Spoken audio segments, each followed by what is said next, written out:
नमस्कार. आपल्या सगळ्यांचं आजच्या सत्रामध्ये मनपूर्वक या ठिकाणी स्वागत.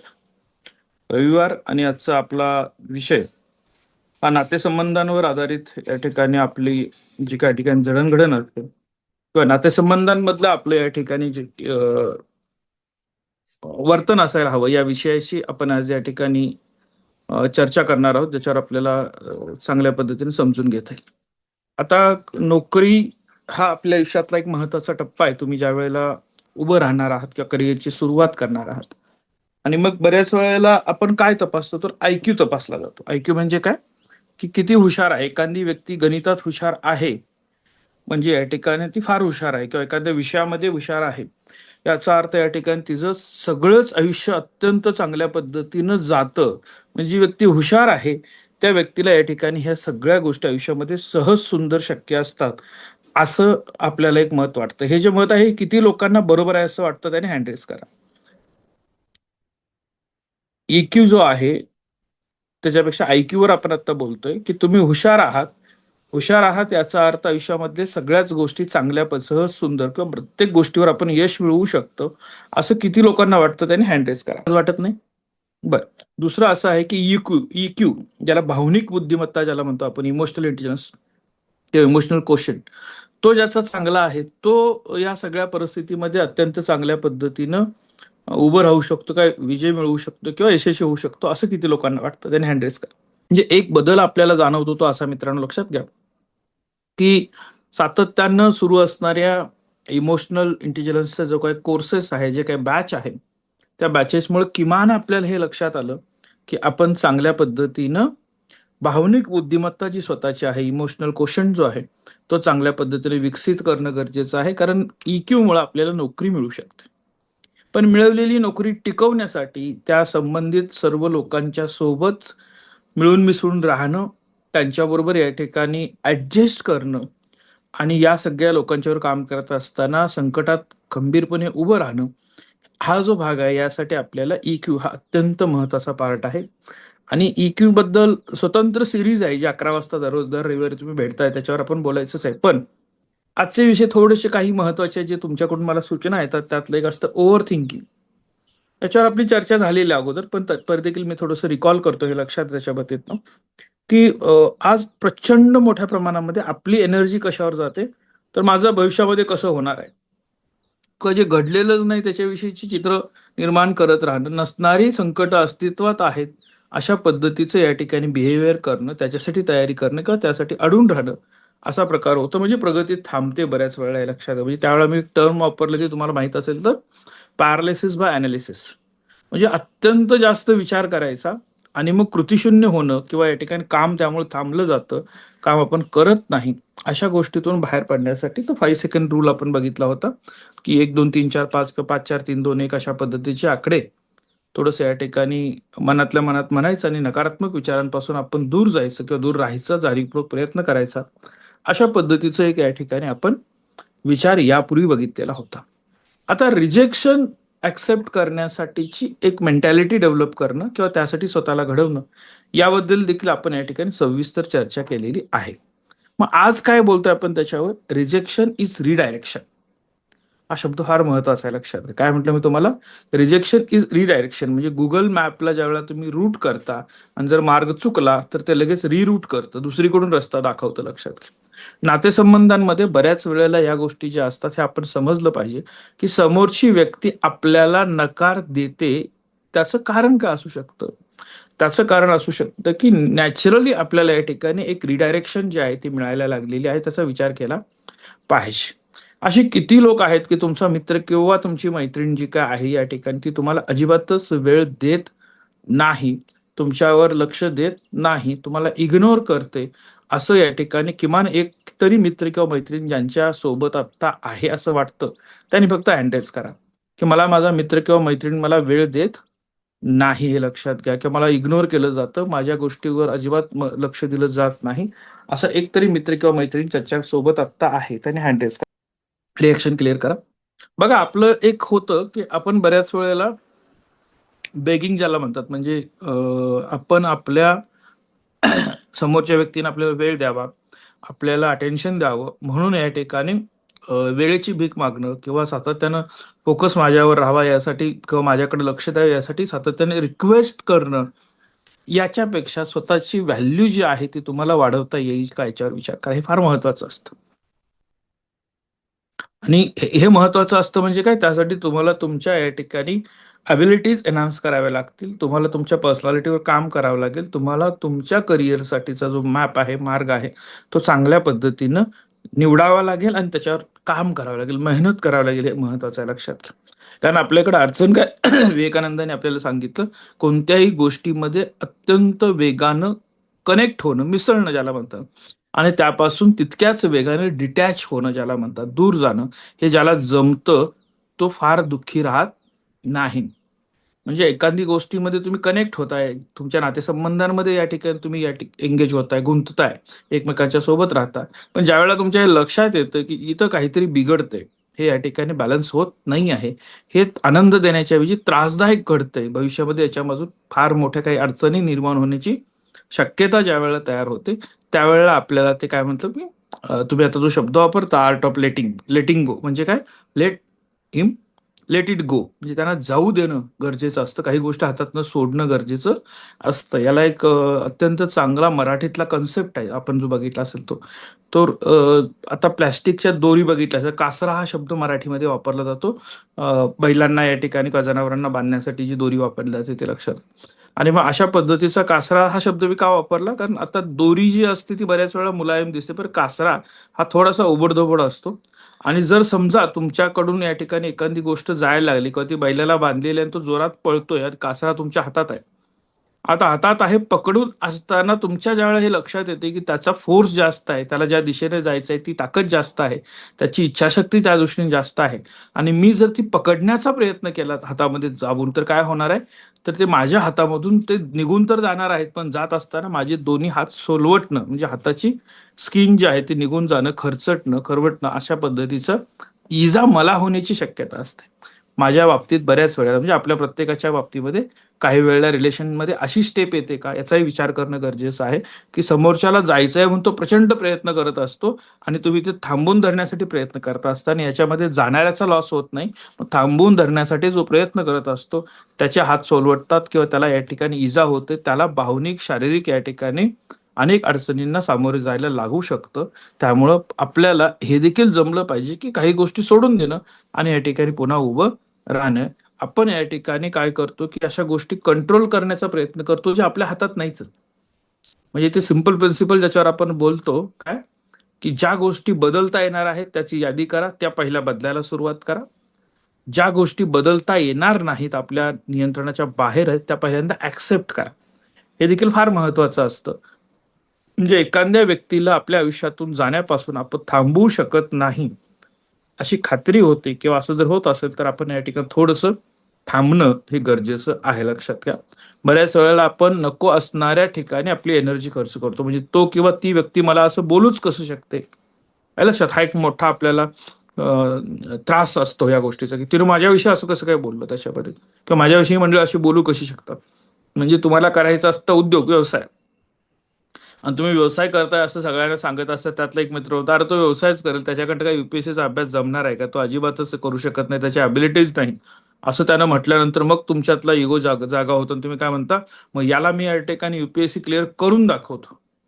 आणि मग 6-7 वर्ष अभ्यास करून तुम्ही युपीएससी पास होता, पास झाल्यानंतर तुमच्या लक्षात येते की मला इकडे यायचंच नव्हतं, मला व्यवसायात जायचं होतं.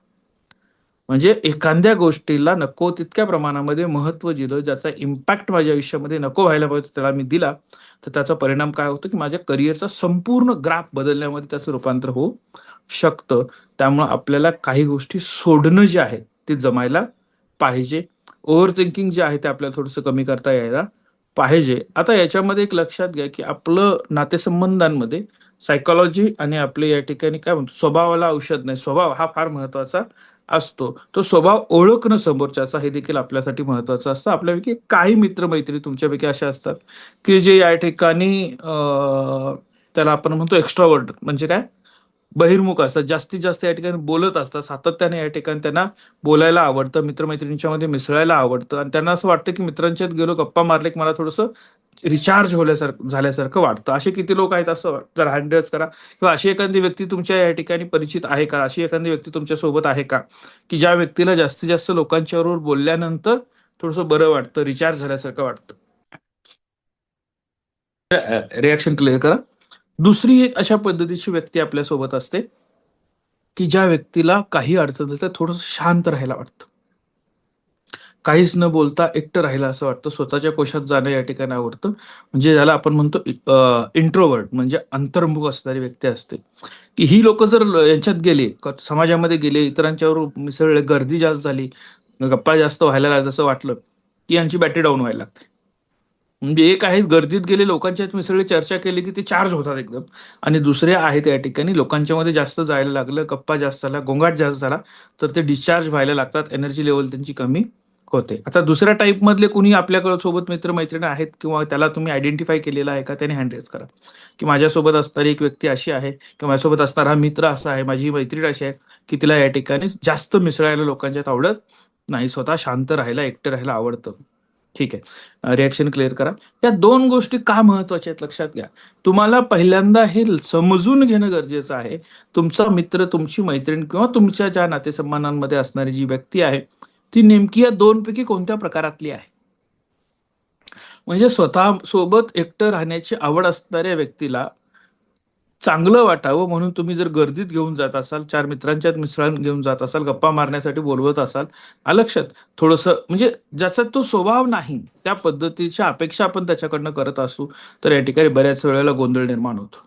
दुसरं काय होतं की एखादा बहिर्मुख मुलगा किंवा मुलगी आहे आणि त्याची मैत्री जर अंतर्मुख व्यक्तीशी जुळली, तर काय वाद होतो बघा, जो आता तुम्हाला जाणवतो की हा माझ्याशी बोलतच नाही, तो मला इग्नोर करतो. लक्षात असं वाटू शकतं का? कारण की त्याला रिॲक्ट होता येत नाही, तो रिॲक्ट होत नाही, तो त्याच्या पुरता कमी बोलणारा, कमी रिॲक्ट होणारा असू शकतो. आणि कमी रिॲक्ट होणारा म्हणजे तो तुम्हाला इग्नोर करणारा असेलच असं नाही, हे पहिल्यांदा लक्षात घ्या. आपला गोंधळ इथून सुरुवात होतो. म्हणजे आपल्याला ती पर्सनॅलिटी ओळखायच्या अगोदर आपण ही लेबल लावायला सुरुवात करतो. म्हणजे जी अंतर्मुख असणारी व्यक्ती असते, ती व्यक्ती समोरच्याला, जो बहिर्मुख आहे त्याला असं वाटतं की ही व्यक्ती इग्नोर करते, मला वेळ देत नाही, माझ्याकडे लक्ष देत नाही, असं वाटू शकतं.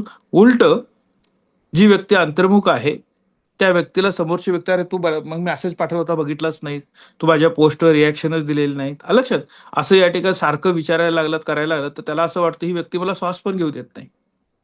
म्हणजे याच्या आपण म्हणतो ना की तुझा प्रेमाचा डोस इतका ओव्हरडोस झालेला आहे की माझा जीव गुदमरायला लागलेला आहे, असे वैतागलेले काही स्टेटमेंट आपण ऐकतो. त्यावेळेचं कारण असं असतं की आपण समोरच्या व्यक्तीला स्पेस देण्याच्या ऐवजी, माझा स्वभाव आहे म्हणून मी सारखं सारखं बंबार्डिंग करायला लागतो, प्रश्न विचारायला लागतो, मला थोडंसं पॉझिटिव्ह व्हायला वाटतं, पण समोरची व्यक्ती तशी नाही आहे, तिचा स्वभाव तसा नाही आहे, हे लक्षात घ्या.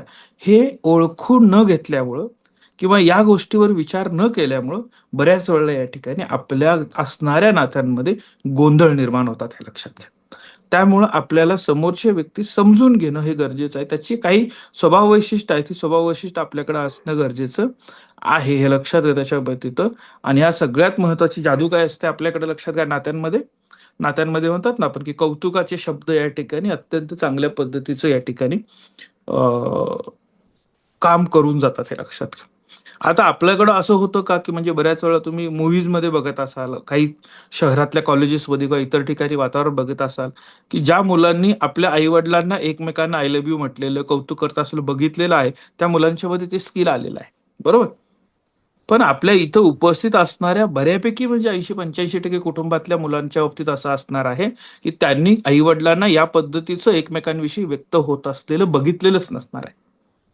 आणि मग त्याचा परिणाम काय होतो की त्यांना असं वाटतं की असं व्यक्त होणं हा काय आपल्या दैनंदिन भागाचा, दैनंदिन जीवनाचा भाग नाही आहे. आलं लक्षात त्याच्यामध्ये, माझं तुझ्यावर प्रेम आहे, तू अतिशय सुंदर दिसतेस, तुझं काम चांगलं आहे, हे व्यक्त होणं हे दैनंदिन कामकाजाचा भाग नाही असं वाटायला लागणं देखील या ठिकाणी घडू शकतं, आजूबाजूची परिस्थिती बघता.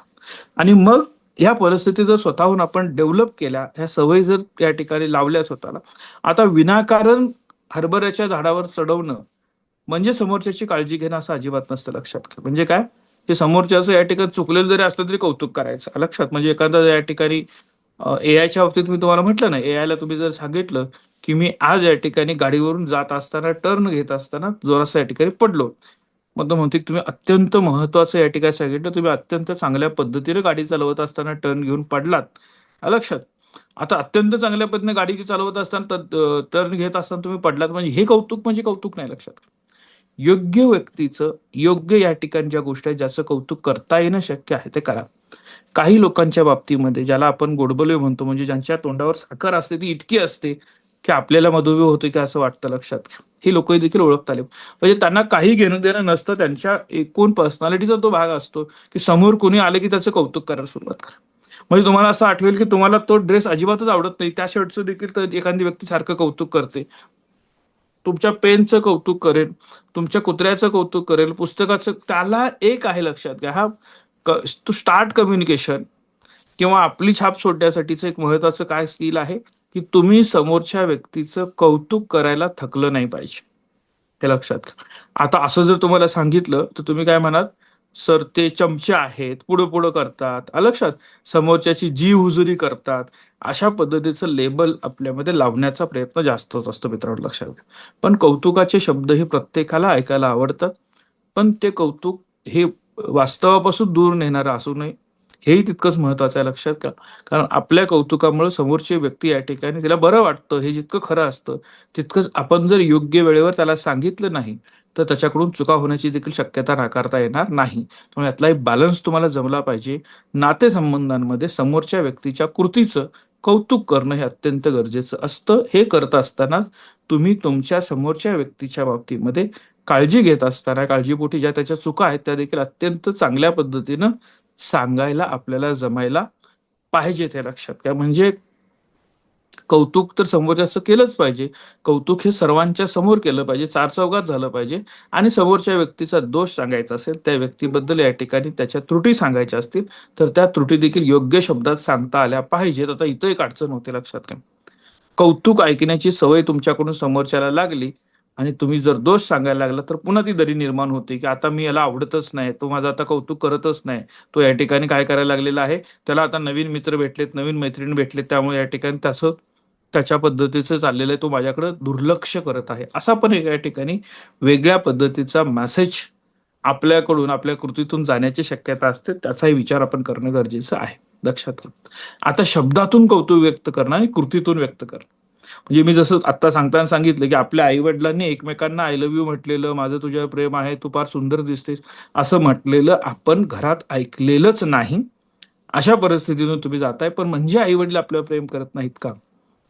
म्हणजे आई-वडील आपल्याला या ठिकाणी कृतीतून काय करत असतात, म्हणजे तुम्हाला कॉलेजला जायचं आहे, तुम्हाला खाजगी क्लासेसला जायचं आहे, तुम्हाला कोर्स करायचा आहे, तर त्याच्यासाठी या ठिकाणी 12-15 तास उन्हात मेहनत करून तुमच्यासाठी फीस भरतात. ही कृतीतून व्यक्त केलेली तुमच्याविषयीची आपुलकीच आहे. हे लक्षात घ्या.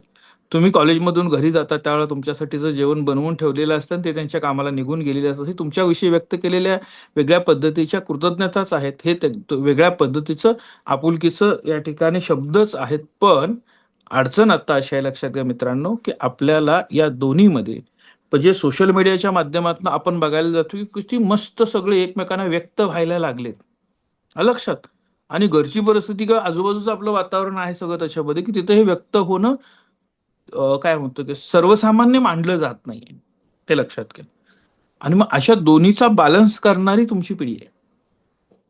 म्हणजे एका बाजूला तुम्हाला दाखवण्याच्या नादामध्ये म्हणजे बऱ्याच वेळेला प्रयत्न सोशल मीडियावर काय चालला असतो, की आम्ही किती आनंदी आहोत, आमचं रिलेशनशिप किती चांगलं आहे, आमचं कौटुंबिक वातावरण किती चांगलं आहे, हे दाखवण्यासाठी वेगळ्या पद्धतीचे पिक्चर करणं, डेकोरम मेंटेन करणं असा जो भाग असतो, तो एका बाजूला चालू असतो लक्षात घ्या.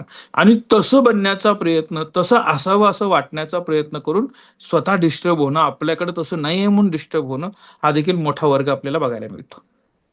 त्यामुळं आपल्याला पहिल्यांदा तुम्ही ज्यावेळेला या सगळ्या गोष्टींच्या मधनं चाललात, त्यावेळेला 2 टोकाचे स्वभाव असून चालणार नाहीत. कुठला स्वभाव पहिला लक्षात घ्या, की सतत या ठिकाणी तुम्हाला खात्री करावी लागते.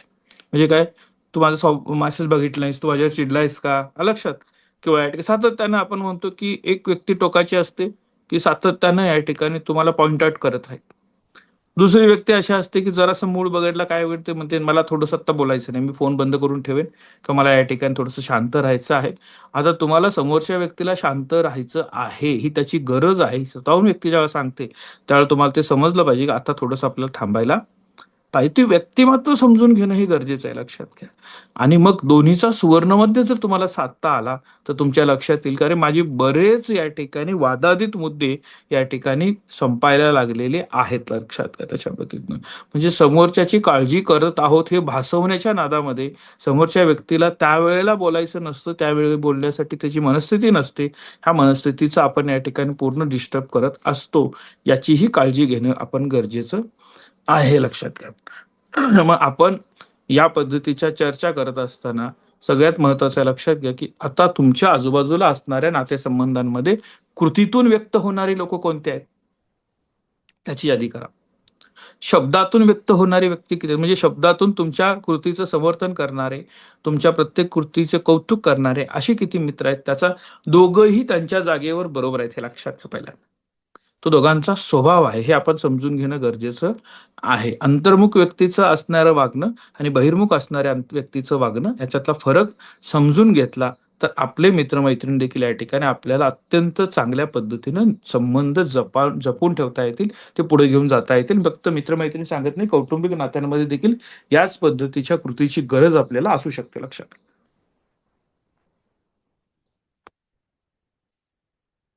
सॉरी. तर पहिल्यांदा आपल्याला आपल्या सोबत असणाऱ्या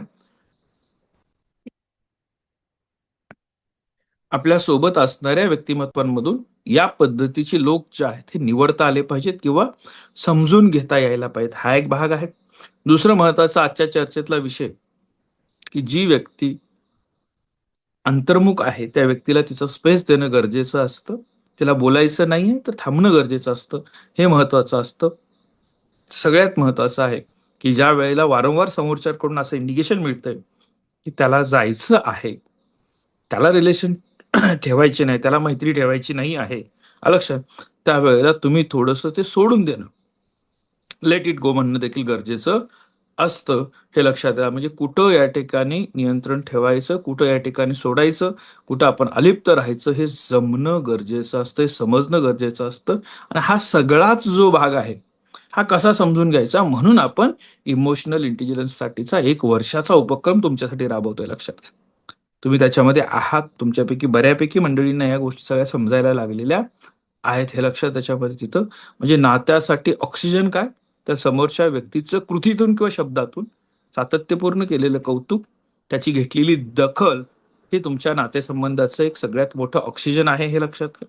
समोरच्या व्यक्तीला समजून घेणं आणि त्याच्या पद्धतीच्या स्वभावाचा एक ऍक्सेप्टन्स असतो ना, तो महत्वाचा असतो, की हा असा आहे हे समजून घ्या. आणि हा असा आहे आणि त्याच्याबरोबर राहणं मला पॉसिबल असेल तर ठीक आहे, नाही जमत आहे तर तुम्ही अलिप्त व्हा, बाजूला जाणं जे म्हणतात आपण ते गरजेचं आहे. हे समजणं म्हणजे हे समजलं नसल्यामुळं किंवा समजून देखील आपण ऍक्सेप्ट न केल्यामुळं बऱ्याचशाच अडचणी आपल्यासमोर निर्माण होत आहेत.